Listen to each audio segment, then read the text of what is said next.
Have you ever seen people wear sweatshirts that read Harvard or UCLA? Do you hear people who have never been to the US say, America is their dreamland?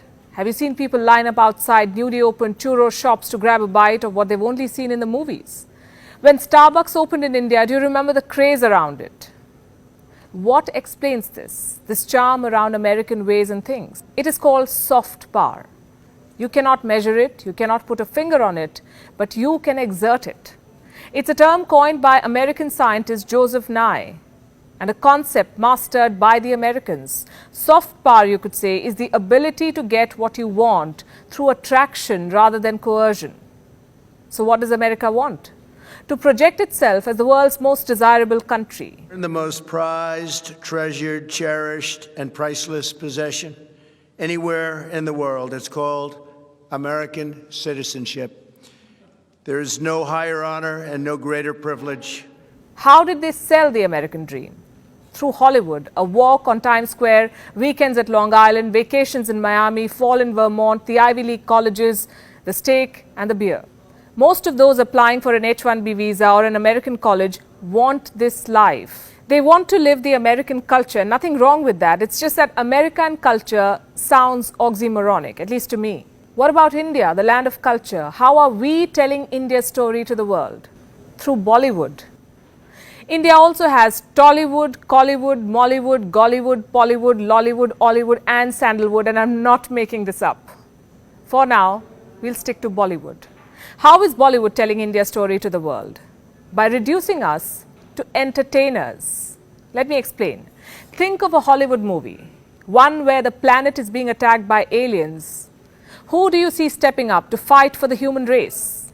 An American superhero. Look closely. Where are all the important decisions being taken? In the White House.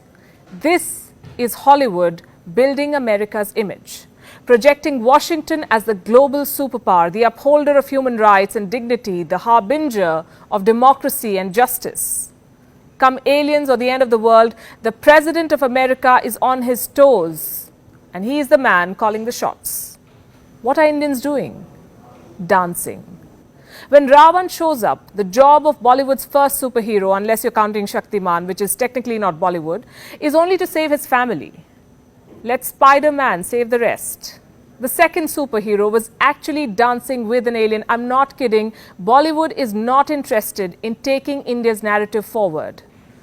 In American movies, first Russia and now China is the villain. They're in tune with geopolitics. In Bollywood, we go from Chandni Chowk to China. Our heroes in uniform can be so cliched that they're falling in love with women from an enemy country. How else will their love story be tragic? And let me say this, I'm not against falling in love with whoever you want to. I'm talking about soft power and cinema here. Imagine what would have happened if in Argo, Ben Affleck fell in love with an Iranian woman. How would the United States have controlled the narrative on the Iran hostage crisis? America calls Iran the world's biggest exporter of terrorism. India gives that prestigious title to its dear neighbor on the West. In Hollywood, Iran is the bad guy. In Bollywood, a puppy-eyed girl from Pakistan is harassed by Indian men and sold to a brothel. I'm not saying spew hate, but at least don't blur the narrative. Soft power is about whose story wins. This is Bollywood making Pakistan's story win. In another movie, Salman Khan is a raw agent. He elopes with his counterpart from Pakistan's ISI. Indians and Pakistanis are shown as equally bad. And then all of these movies become box office hits because all we care for is masala, entertainment. What's wrong with that, you could argue? Nothing. Bollywood is well within its rights to make movies just for entertainment. It doesn't have to push India's narrative. After all, how is it being rewarded by the government of India? Hollywood movies get incentives for filming at home. They get tax shelters, cash rebates, grants. The UK and Malta provide easy clearances and rebates up to 30 to 40%, just for an example. In India, the incentives are much lower. Forget shooting at strategic locations, getting permission for historical sites is difficult. American movies can shoot at NASA. The space agency lent its spacesuits for the 1998 film Armageddon. Hollywood can use NASA's property and even the logo. Transformers shot at not one, not two, but 4 different NASA locations. But filmmakers of Mission Mangal had to recreate a set that looked like ISRO. If India wants Bollywood to carry its narrative forward, it has to offer a symbiosis, offer incentives. Indian film industry is the world's largest producer of movies. In 2018, India made 2,022 films. In 2017, the number was 1,907. In 2016, 1,860. 2,076 in the previous year. You get the point. The film industry is among the fastest growing sectors. It is recession proof. Bollywood is watched by people across the globe. Bollywood celebrities are admired globally. They attract as many shutters at Met Galas as their American counterparts. In 2007, America wanted Bollywood actors to play a key role in promoting a social issue in Afghanistan. In 2009, Israel banked on a Bollywood-themed performance to sell military hardware to India.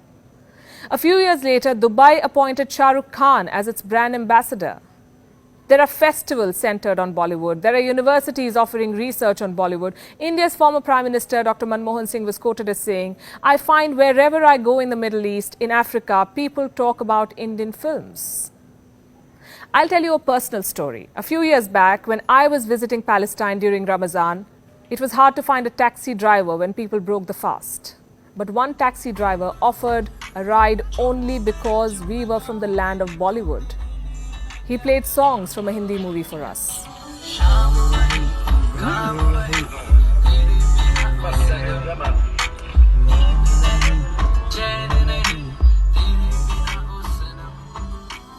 Bollywood is powerful, and it is a fact.